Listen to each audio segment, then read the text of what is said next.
आप देख रहे हैं संतोषी गाना स्टूडियो। वीडियो को लाइक करें, चैनल को सब्सक्राइब करें।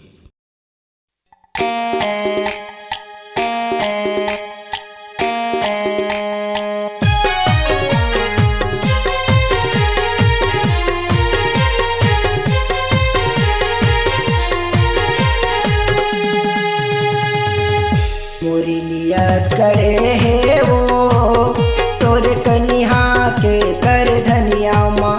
मोरी नियत करे है वो तोर कनिहा के कर धनिया माँ।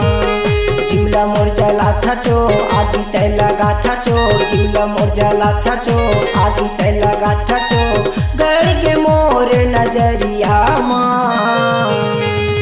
मोरी नियत करे है वो तोर कनिहा के कर धनिया माँ। मोरी नियत करे है वो तोर कनिहा के कर धनिया माँ।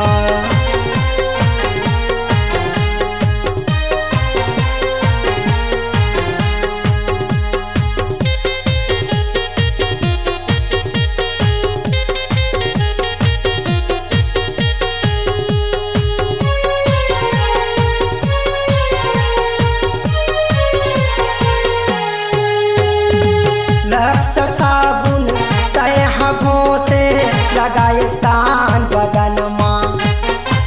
12 महीना बैठ रही था का मजा है घर माँ।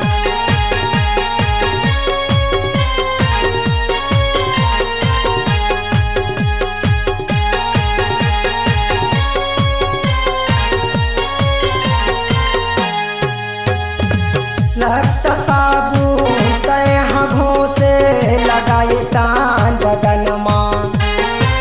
12 महीना बैठ रही था का मजा है घर माँ। चेहरा ला सजा था चो पाउडर ला मंगा था चो। चेहरा ला सजा था चो पाउडर ला मंगा था चो।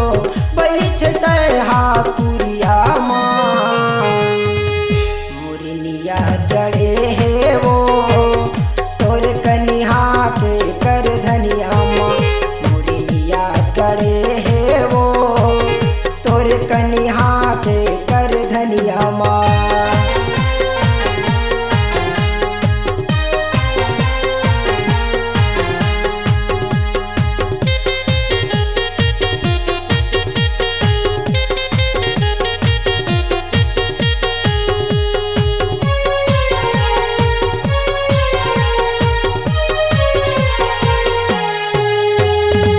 छीन छीन माँ में कब कर था जाके ब्यूटी पार्लर माँ।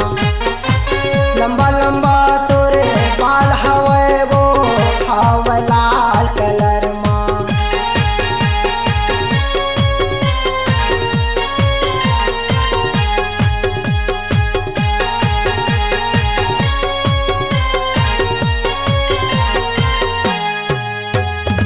छीन छीन माँ में कब कर था जाके ब्यूटी पार्लर माँ।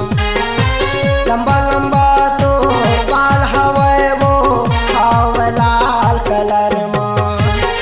भाई भाव खाता तो हड़बड़ी तेरा था तो। भाई भाव खाता तो हड़बड़ी तेरा था तो। झंडा मोरे ले दुरिहा माँ। मोरी नियत करे है वो तोर कनिहा के कर धनिया माँ। मोरी नियत करे है वो तोर कनिहा के कर धनिया